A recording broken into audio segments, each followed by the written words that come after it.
আসসালামু আলাইকুম, আপনাদের সাথে আছি মোহাম্মদ মিরাজুল ইসলাম। শিরোনামে থাকছে, ইউটিউব দেখে ভাসমান পদ্ধতিতে লাউ চাষ করে লাখপতি রুবেল। এবারে বিস্তারিত।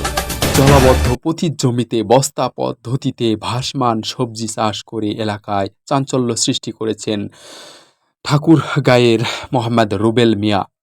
ইউটিউব দেখে জলাবদ্ধতা পরিত্যক্ত 20% জমিতে এই পদ্ধতিতে চাষ করা সবজি 1 লাখ টাকার বিক্রির আশা করেছেন তিনি।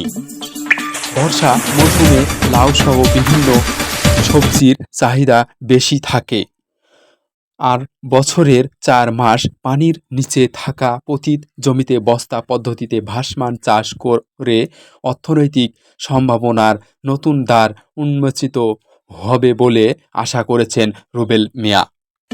জেলার সদর উপজেলার রাজগাঁও ইউনিয়নের উত্তর বঠিনা গ্রামের কৃষক রুবেল।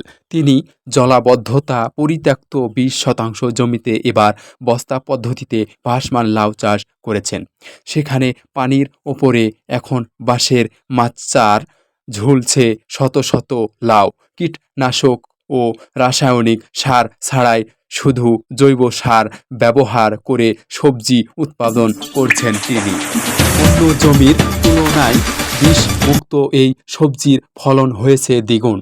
সমন্বিত চাষে কম খরচে বেশি লাভ হওয়ার আশায় খুশি এ কৃষক পরিবার। ভাসমান সবজি চাষে পরিচর্যা ছাড়া তেমন পরিশ্রম নেই। 20% জমিতে লাউ চাষে 24,000 টাকা খরচ হলেও প্রায় 1 লাখ টাকা আয়ের আশা করছেন রুবেল। পরিত্যক্ত ডোবা, জলাশয় বা অনাবাদি জমিতে ভাসমান বস্তা পদ্ধতিতে সবজি চাষে কৃষকদের উদ্বুদ্ধ করেছে ঠাকুরগাঁও কৃষি সম্প্রসারণ অধিদপ্তর। কৃষক রুবেল মিয়া বলেন, আমি ইউটিউব দেখে এই ভাসমান পদ্ধতিতে লাউ চাষ করার পদ্ধতিতে শিখেছি। আমাদের এই অঞ্চলের জমিগুলো দীর্ঘ 4 মাস পানির নিচে থাকে, তাই এখানে হাজার হাজার একর জমি পতিত হয়ে যায়। এই জমি নিয়ে আমার মাথায় চিন্তা আসে যে কিভাবে এই জমিটা কাজে লাগানো যায়। এরপর আমি ইউটিউব দেখে এ বিষয়ে সার্চ দিলে দেখি সে ভাসমান পদ্ধতিতে সবজি চাষ করে লাভবান হওয়া যায়। তিনি আরও বলেন, ইউটিউব দেখে আমি বস্তার মধ্যে মাটি দিয়ে পানির ওপরে মাচা তৈরি করে লাউয়ের চারা রোপণ করি, তারপর সেখানে মাচা দেই। বর্তমানে আমি মোটামুটি 20 থেকে 25% জমিতে লাউ চাষ করেছি, তাতে আমার খরচও হয়েছে 25,000 টাকার মতো।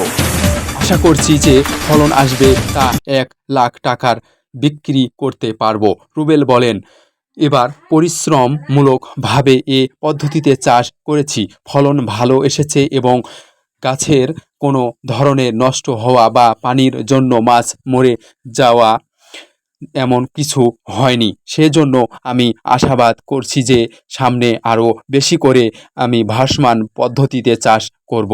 আবার এলাকার অন্য কৃষকরাও আমার এই পদ্ধতি চাষাবাদ করতে আগ্রহী। আমি আশাবাদী যে এই লাউ চাষ করে আমি একদিন কোটিপতি হতে পারবো। লাউ খেতে দেখতে আসা মোহাম্মদ জহির বলেন, রুবেল ভাই যে ভাসমান পদ্ধতিতে চাষ করছেন সেটি দেখে আমিও সহ আমাদের এলাকার অন্যান্য কৃষকরা আনন্দিত। আমাদের যে জমিগুলো এতদিন পড়েছিল সেগুলোতে আমরা এমন চাষ করতে পারবো। এর মাধ্যমে আমাদের ভাগ্যের চাকা ঘোরাতে পারবে বলে আশা করি। কৃষি সম্প্রসারণ অধিদপ্তরের উপপরিচালক সিরাজুল ইসলাম বলেন, আগে দেশের দক্ষিণাঞ্চলে ভাসমান সবজি চাষ হতো। ঠাকুরগাঁয়েও বস্তা পদ্ধতিতে ভাসমান সবজি চাষ নিঃসন্দেহে একটি ভালো উদ্যোগ। তিনি আরও বলেন, এই প্রথম ঠাকুরগাঁও সদর উপজেলার এ পদ্ধতিতে সবজি চাষ করেছেন রুবেল। কৃষি বিভাগ তাকে সব সময় সঠিক পরামর্শ দেবে। আরও অনেক কৃষক যাতে জলাশয় বা পানির ওপর ভাসমান পদ্ধতিতে সবজি চাষে আগ্রহী হন, সে বিষয়ে এ কাজ করা হবে। ধন্যবাদ এতক্ষণ সাথে থাকার জন্য। আজ এখানেই শেষ করছি। খোদা হাফেজ।